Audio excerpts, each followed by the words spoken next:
Hi children, have a great day. So before going to start our session, let's start with prayer. Right? Be in position and listen to me. Asato ma satgamaya tamaso ma jyotirgamaya mrityoma mridam gamaya. Om Shanti Shanti Shanti.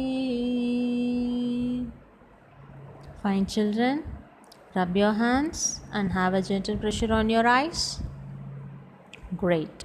So, what is the topic we are discussing, seeing about? We are seeing about motion and measurement.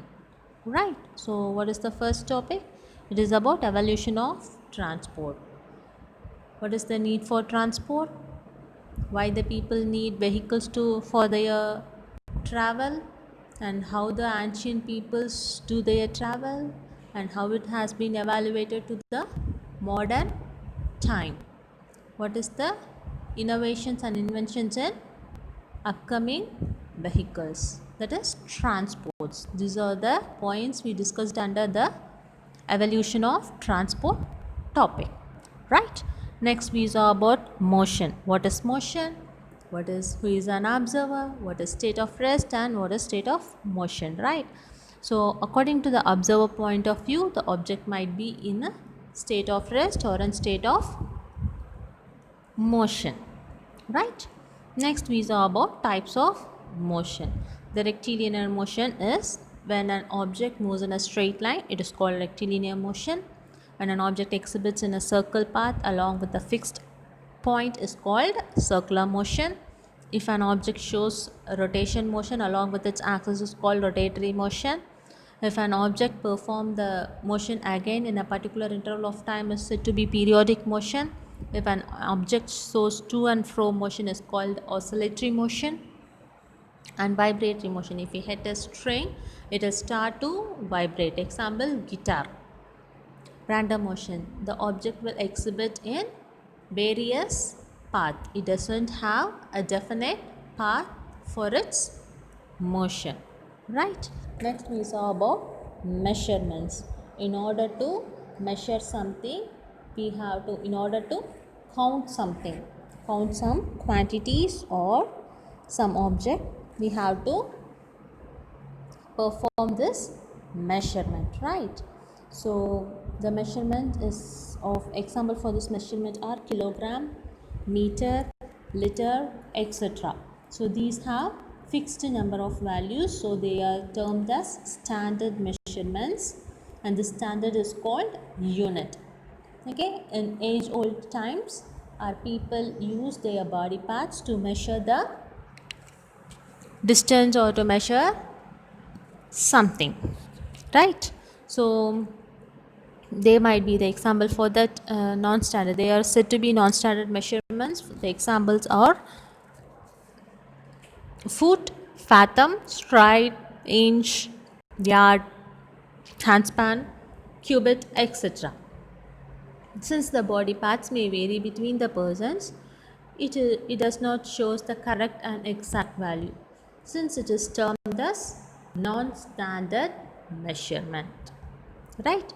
To overcome this impossibility, a conference on 1960 in 1960 on weight and measures have been held, which introduced SI units, which has been followed by all the people in the world, right?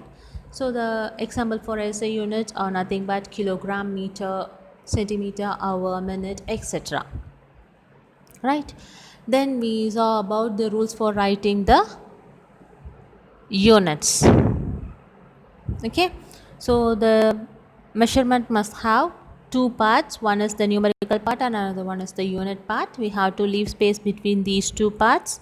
We should not keep full stop at the end of the unit, and we should not mention the plural forms of the units. These are the rules for writing a measurement. Then we saw about conversion of measurements, that is one form to another form. If you are converting a measurement from a lower one to a higher one, you have to multiply by 10, and you are converting a higher one to lower one, you have to divide it by 10. Next we saw about measurements of length. How we will measure a length. The length may be of two types, whether it may be in a straight line or it may be in a curved line. Okay, we can use a ruler, a measuring tape or scale for measuring a straight line. For measuring a curved line, we can use either a thread or a divider for measuring the particular curved line. So these are the topics we discussed in this chapter. Right, so note down your today's homework. Take your workbook, page number 11 and the 16th question. If a body moves through the same distance in same time, what type of motion will the body show? Explain with an example. If a body moves in a path which covers a distance, similarly the parts of the body also cover the same distance in the same time. How it will happen? You have to write the answer for that. And the next one, we know that trees are stationary. Okay, but when we are traveling, it will start to move. How it will appear? It is like this. You have to observe it and write according your point of view. Next, 18th question.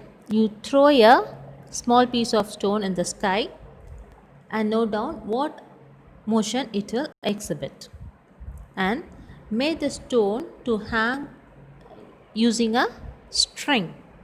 And now you start to throw the stone up, and now what is the motion that the stone will exhibit? You have to write about that. Would you clear about the questions? Very good. So finish your work and upload it in Google Classroom app. Right, we can see you in next session. Till then, stay connected, stay safe. Bye.